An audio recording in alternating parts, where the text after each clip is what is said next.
नमस्कार।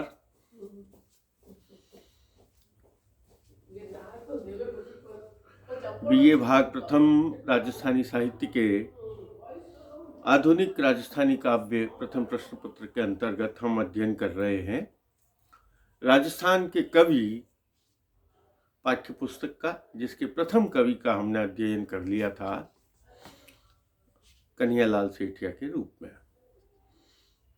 हमारे पाठ्यक्रम में निर्धारित दूसरे जो कवि हैं क्रम में, वे हैं जन कवि गणेश लाल व्यास उस्ताद।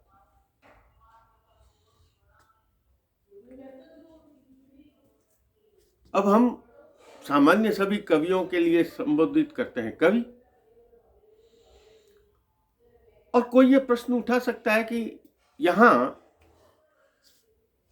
गणेश लाल व्यास उस्ताद ठीक है, उनका निकनेम है, उर्फ है, उपनाम है, लेकिन ये जन कवि क्यों लगाया? कवि और जन कवि में क्या फर्क है? कवि और जन कवि में अंतर यह होता है, वह कवि जो केवल जनता की बात करता है, वह कवि जो केवल लोक की बात करता है, वह कवि जो लोक के हित की साधना करता है, लोक के कल्याण की बात करता है, लोक को समझाने का कार्य करता है। लोक के अतिरिक्त ना तो किसी देवता की बात करता है, न नायिका की बात करता है, न नायक की बात करता है, न इतिहास की बात करता है, न प्रकृति की बात करता है, न किसी दर्शन की बात करता। उसका दर्शन एक है, लोक के हित की साधना, और वही लोक जन है। उसके जीवन का उद्देश्य है जन के हित की साधना करना, लोक के हित की साधना करना। और येन केन प्रकारण वह पूरा अपना जो सर्जन है, जो उसकी रचना है, वो सभी जनता को जागृत करने के लिए समर्पित रहते। बहुत कम ऐसे कवि हमारे साहित्यिक परंपरा में देखने में आते हैं। एक कवि हुए उमरलाल लालस, जन कवि उस्ताद, जिसको न जन कवि कहा गया। शंकरदाम सामोर, ये ऐसे कवि हैं जो जनता के लिए ही इन्होंने अपना सब कुछ, अपनी सर्जन क्षमता जो थी, अपनी जो शक्ति थी, वो शक्ति जन को समर्पित कर दी। इसलिए इनको जन कवि कहा जाता है। जन कवि की सबसे बड़ी विशेषता रही, ये स्वतंत्रता सेनानी रहे, समाज के उत्थान का कार्य किया, समाज को जगाने का काम किया।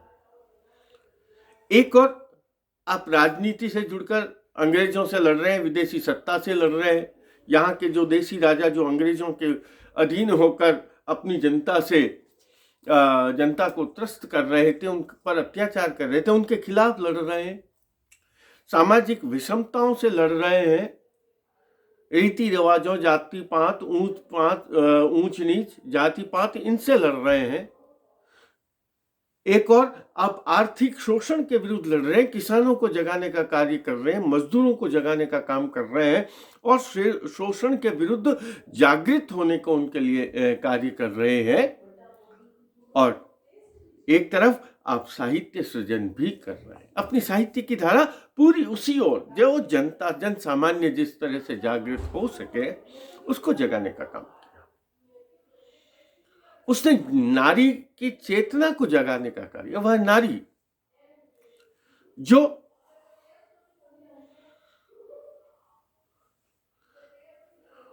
जन सामान्य के नारी, वह नारी जो आज तक पर्दों में रही, उसे संघर्ष की प्रेरणा देता है। वह कहता है आप इस समाज के दो पहलू हैं, स्त्री और पुरुष, दो पहिए हैं, और तुम्हें पीछे नहीं रहना, तुम्हें आगे आना है। इस समाज को आगे तभी उठेगा। उसने कहा एक सामाजिक अंग है, और उसने कहा एक अंग, आधा अंग पुरुष है, आधा अंग स्त्री है, आधा अंग अचेतन होगा, आधा अंग चलेगा कैसे? इसलिए समाज के विकास में दोनों की भूमिका बराबर होनी चाहिए, इसलिए उसने नारी को जगाने की बात कही। यहाँ नारी श्रृंगार में डूबी हुई नारी नहीं, यहाँ की जन कवि उस्ताद की जो नारी की चेतना है वह अपने पति को कायरता का पाठ पढ़ाने वाली नहीं, वह नारी उसे कर्तव्य की ओर प्रेरित करती है। वह उसे समझाने का प्रयास करती है, हमें ऋण नहीं लेना है, हमें बहरों के यहाँ जो बहरे जो रुपए देने वाले होते थे, सूदखोरों के यहाँ हमें नहीं जाना है, हमें अपने मातृभूमि की रक्षा करनी है। इस मातृभूमि की रक्षा करके कर्मशील होकर हमें परिवार को, समाज को और इस राष्ट्र को उठाना है। इसलिए वह कर्तव्य के प्रति प्रेरित करता है कवि। उनकी सबसे बड़ी विशेषता यह रही, आजादी से पूर्व जहां वह स्वराज्य के लिए लड़े, वहीं आजादी के पश्चात वे सुराज्य के लिए लड़े। जहां वो कहते हैं, लोग कहवे सूरज उगो, पिण गयो कठे प्रकाश, हाथ हाथ में खावन लागे, किणरी लाखा आस मुलकरी आ केड़ी आजादी। जहां वो कहते हैं, इन दिस पड़ी न सुखनी जाई, इन दिस पड़ी न सुखरी जाई, राज बदल गयो माने काई। आम आदमी के लिए समाज में परिवर्तन हुआ ही नहीं, राज बदल गया। अंग्रेज गए, गोरे गए, काले आ गए, तो ऐसी विषम का राज बदल गया माने काई। आम आदमी को क्या मिला उससे? इसलिए वह आम आदमी को चेताना चाहता है। गोबरिये बांबी रे घसू, नवे धान री याद रूठगी, गोबर रोवे माने काई, राज बदल गयो माने काई। तो इस तरह की उन्होंने वह जन जागृत करने के लिए, जनता को जागृत किए और कहा कि हमारी सरकार है, हमारा तंत्र है, हमारे लोग हैं, हमारे नेता है, फिर हम क्यों दुख पा रहे हैं। इसलिए वह पहले जहां उसने सुराज्य के लिए लड़ाई करी, स्वराज्य के लिए लड़ाई करी, आजादी के बाद वह सुराज्य के लिए लड़ा, इसलिए उसे जन कवि की उपाधि। यहां कवि केवल जनता को जागृत करने का काम करता है। उसे हमारे पाठ्यक्रम में जन कवि गणेश लाल व्यास उस्ताद की 3 कविताएं पाठ्यक्रम में निर्धारित की गई हैं। एक है दीवट, घरे आजा, और दूसरा कहता है मत जा साथी पंथ पुराने। वह कवि यह कहता है कि हमें पुरानी रीतों को, धर्म को, विश्वासों को छोड़ना है, जाति पाति के बंधनों को छोड़ना है, इतिहास का गुणगान नहीं करना। हमारे पुरखे ऐसे थे, हमारे बड़े ऐसे थे, हमारे इतिहास ये कहता है, इतिहास उसने कहा नहीं, आज क्या है, आज हम किस स्थिति में है, वह हमें देखना है। इसलिए वो कहते हैं कि हमें आगे आना चाहिए। यहां हम सबसे पहले उनकी एक कविता जो हमारे पाठ्यक्रम में निर्धारित है, आज हम उसे थोड़ा प्रारंभ करेंगे। देखिए उसने क्या कहा। कविता का नाम है दीवट। दीवट कहते हैं, दीपक से ये शब्द बना है, दिए से ये शब्द बना है, और दीवट का मतलब होता है प्रकाश स्तंभ। प्रकाश स्तंभ क्या करता है? प्रकाश स्तंभ वह स्तंभ होता है जिस पर दीपक रखा जाता है। आज की तारीख में जैसे मैं आपको बता सकता हूं, लैंप पोस्ट जिसको कहते हैं,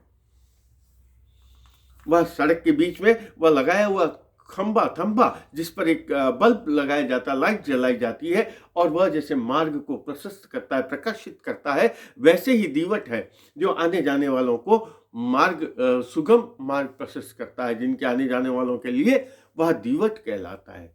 यहाँ वास्तव में कोई कवि कोई प्रकाश स्तंभ की स्थापना नहीं करता, प्रकाश स्तंभ को जलाता नहीं है, बल्कि कवि के विचार वह दीवट के रूप में है।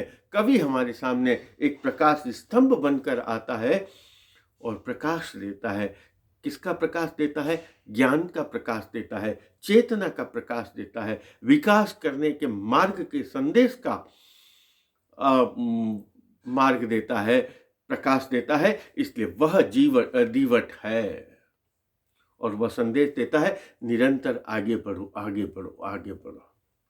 न तो रुकना है, न झुकना है, न थकना है, न छकना है। देखिए इस प्रकार रुकना नहीं, निरंतर गति करो, थकना नहीं, निरंतर गति करो, झुकना नहीं, झुके तो जितने हम झुकेंगे सामने वाला उतना ही अधिक हमें झुका देगा, इसलिए हमें झुकना भी नहीं है, थकना भी नहीं है और छकना भी नहीं है। छकना क्या होता है? जब हम किसी चीज से परिपूर्ण हो जाते हैं, संतुष्ट हो जाते हैं, हम कहते हैं हमें अब विकास नहीं करना, उसको छकना कहते हैं, छकना। लेकिन उसने कहा नहीं, ये विकास की निरंतर गति है, इसमें हमें निरंतर गति करनी है, हमें कहीं भी रुकना नहीं है, कहीं भी यह नहीं कहना है संतुष्ट हो गए। जहां हम संतुष्ट हो जाते हैं वहां हमारी विकास की गति रुक जाती है, इसलिए हमें संतुष्ट होकर बैठना नहीं है, हमें आगे बढ़ते जाना। देखिए क्या कहा उसने, कहा जीवन की गति है और उस जीवन के मार्ग में हम जब गति करते हैं तो हमारे अनेक जीवन में कठिनाइयाँ आती हैं, लेकिन वो कठिनाइयाँ, वो परेशानियाँ बहुत क्षणिक होती हैं, इसलिए हमें उन पर कठिनाइयों से, परेशानियों से घबराना नहीं है। क्षणिक परिस्थितियाँ विपरीत आएंगी, लेकिन वो परिस्थितियाँ हमारी दूर हो जाएंगी। हमें उनसे घबराना नहीं चाहिए, बल्कि उनका सामना करना चाहिए। इसलिए कवि उसे कहता है, देखिए क्या कहता है आगे, ओरे भाया, आपको और हमको, जनता, जन सामान्य को समझाती कहते हैं, ओरे भाया रुक मत भाई, झुक मत भाई, उजड़ खड़ती आंधी आई, दो झटका दे आ ढल जासी, आ गल जासी रेत चढ़ाई, रुकता पहली आप मरेली, जीव जठे तक आगे जाई। ओरे भाया रुक मत भाई, झुक मत भाई। आपको और हमें जन सामान्य को समझाते हुए कवि कहता है, ओरे भाई, ओरे भाया, रुक मत भाई। मैंने आपको कहा निरंतर गति का संदेश, निरंतर बढ़ते जाओ, बढ़ते चलो, बढ़ते चलो, विकास के मार्ग पर आगे आगे बढ़ते जाओ। ओरे भाया रुक मत भाई, झुक मत भाई। विपरीत परिस्थितियों के सामने हम हार मान लेते हैं, वो हार मानने के लिए मना करता है, झुक मत भाई। ओरे भाया रुक मत भाई, झुक मत भाई, उजड़ खड़ती आंधी आई। आंधी आएगी बहुत तेज, उजड़ खड़ती, चारों ओर विनाश करती, विकास। अब एक बहुत तेज ऐसी आंधी आती है जो चारों तो उथल पुथल कर देती है। वो आंधी आएगी, तुम्हें मार्ग से हटाने का प्रयास करेगी।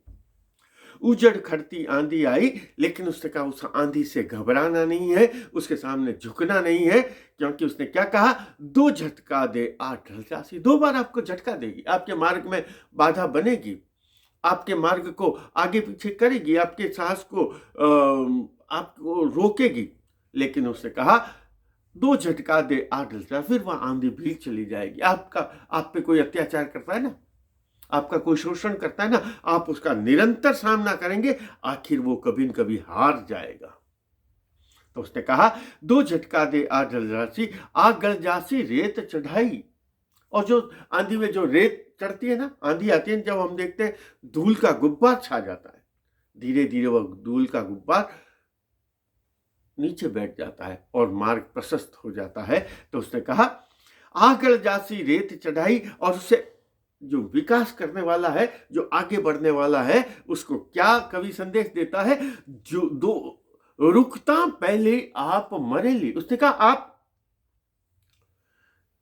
उसके सामने रुके, आपने सोचा कि ये आंधी हमारे मार्ग को रोकेगी, आप रुकेंगे, उससे पहले तो आंधी ही चली जाएगी। आपकी मार्ग की बाधाएं, जिससे आप सोच रहे हैं कि मेरी मार्ग की बाधा मेरे विकास में बाधा बनकर आएगी, मेरे जीवन का क्या होगा, हो सकता है मेरे जीवन पर अस्तित्व आ जाए, अस्तित्व, मेरा जीवन खतरे में पड़ जाए, मेरे जीवन का अस्तित्व, मृत्यु का भय हमारे सामने हो। लेकिन का वह भय उपस्थित होगा उससे पहले ही वह अत्याचार करने वाला, वो विपरीत परिस्थितियां, उस हार मानोगे उससे पहले वे विपरीत परिस्थितियां ही चली जाएगी। तो उसने कहा रुकता पहली आप मरेली, जीव जथे तक आगे जाई। और उसने कहा जब तक तुम्हारे शरीर में प्राण है, जब तक तुम्हारे शरीर में चेतना है, जब तक तुम इस संसार की गति को संचालित करने में सक्षम हो, तब तक तुम्हें आगे बढ़ते जाना है,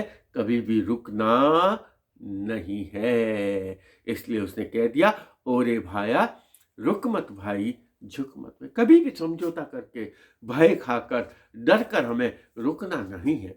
रुक गए, जो डर गए, समझ लो जो डर गया वो, हम कहते हैं ना, जो डर गया वो मर गया। जो रुक गया तो कभी वहां डर गया मर गया तो कहता है जो रुक गया वो भी मर गया। जिसने विपरीत परिस्थितियों के सामने हार मान ली, वो विपरीत परिस्थितियां, वो भय उसे दबाकर समाप्त कर देगा। इसलिए उसे कहा, इससे हमें घबराना नहीं है। ओरे बेली थक मत भाई, थकना भी नहीं है। हम कभी भी थक जाते, क्योंकि अब हमने बहुत काम कर लिया। उसने कहा जीवन की विकास यात्रा में कभी थकना नहीं चाहिए। ओरे भाया, ओरे बेली साथी, थक मत भाई, बक मत भाई। कभी कभी परिस्थितियां आती है, विपरीत परिस्थितियों में हम अपनी अभिव्यक्ति देते हैं। हम कहते हैं कि ये क्या हो गया है राम, ये क्या हो गया है भगवान, ये कैसे हो गया। उसे बकना नहीं, शांत होकर, शांतचित्त दत्तचित्त होकर हमें उस मंजिल की तरफ आगे बढ़ जाना है। ओरे बेली थक मत भाई, बक मत भाई, बाट कठिन काया कमलाई। देख उसका, जो तुम्हारी बाट कहते हैं रास्ते को, मार्ग को। बाट चलने के बटोही, पूर्व चलने के बटोही, बाट की पहचान कर ले। जो कवि एक का कहा, वो यही बाट शब्द आया मार्ग के लिए। बाट कठिन काया कवलाई। अब उसने क्या कहा, आप जब चलेंगे, आपकी काया कोमल है, आपके जीवन की शक्ति सीमित है, और आपके मार्ग में कैसी कैसी बाधाएं आएगी। अरब रंगीला काला भूरा पीला जागे बाट बटाई। आपके जीवन में अलग, जब आंधी आती है ना, तो अलग अलग तरह के बादल आ जाते हैं, अलग अलग तरह के प्रकाश आते हैं। मार्ग में जब हम आगे बढ़ते हैं, अनेक प्रकार की कठिनाइयां आती है। तो उसमें कहा, अरब रंगीला काला भूरा पीला जागे बाट बटाई। लेकिन तुझे क्या करना है, उन विपरीत परिस्थितियों का सामना करते हुए भी, उन कष्टों का सामना करते हुए भी, तू सागे आगे बध जुग रे। लेकिन तुझे उस युग के साथ आगे बढ़ जाना है, तुझे गति करते हुए आगे बढ़ जाना है। तू सागे आगे बध जुग रे, जीवन दे जीवन रे ताही। अपने जीवन को गति देने के लिए, अपने जीवन को ऊंचा उठाने के लिए, अपने संपूर्ण जीवन को समर्पित कर दो। अरब रंगीला काला भूरा पीला जागे बाट बटाई। तू सागे आगे बद जुग रे, जीवन दे जीवन रे ताही। अपने जीवन को अपनी गति के लिए इस संपूर्ण जीवन को समर्पित करते कवि ऐसा चाहता है, कवि यही संदेश देना चाहता है। हमें घबरा कर कभी भी रुकना नहीं है, हमें घबरा कर कभी हारना नहीं है। आगे देखिए, जो मैंने आपको छकने की बात करी, यहां बताई, ओरे सुगना ये एक मानव जीवन है ना, वो प्रकृति का सर्वश्रेष्ठ अनमोल रत्न है। यदि प्रकृति में यदि कोई सर्वश्रेष्ठ वस्तु है तो वो मानव जीवन है। इसलिए उसका सुगुणा, सगुणों से युक्त, सुगुणों से युक्त। ओरे सुगना छक मत भाई। मैंने आपको कहा छकना नहीं। छक जाते हैं ना, बहुत ज्यादा खाना खा लेते हैं, फिर हमें कोई कहता है अब और खाना खाना है, हम कहते हैं नहीं, छक गए, धाप गए। तो शुद्ध जो राजस्थानी शब्द है, हमें कभी धापना नहीं। खाने से तो धाप सकते हैं हम, लेकिन विकास के मार्ग में आगे बढ़ते हुए कभी भी हमें यह नहीं कि हमने जितना विकास करना था कर लिया, यथेष्ट विकास हुआ, अब हमें विकास करने की आवश्यकता नहीं। जिस दिन हमने यह सोच लिया कि अब हमें विकास नहीं करना, समझ लीजिए आपने उस विकास की गति को वहीं रोक दिया। अब आप आगे बढ़ने की बजाय पीछे आना शुरू कर देंगे, उल्टी गिनती शुरू हो जाएगी। इसलिए उसने कहा विकास के मार्ग पर निरंतर बढ़ते जाना है। तू ओरे सुगना छक मत भाई, तक मत भाई। तकना, ताकते ना, हमारे कहते हैं ताकना, मौके की ताक में बैठा। तकना कहते हैं क्या होता है, हम आगे बढ़ते हैं ना, तब हम चाहते हैं कोई मेरी सहायता करे, तो हम दूसरों को परामुखापेक्षी हो जाते हैं। परमुखा अपेक्षी का मतलब है हम दूसरों की तरफ देखते हैं, यह मेरी सहायता करेगा। कवि का यह मानना है वह व्यक्ति जो खुद की सहायता नहीं करता, दूसरे उसकी सहायता नहीं कर सकते। तो यहां उसने कहा, इसीलिए वो कहता है हमें दूसरों के आवश्यकता की, दूसरों की कृपा की तरफ, दूसरों के सहयोग की तरफ देखना ही नहीं है। हमें तो अपने आत्म बल पर, आत्मविश्वास पर आत्मनिर्भर बन जाना है।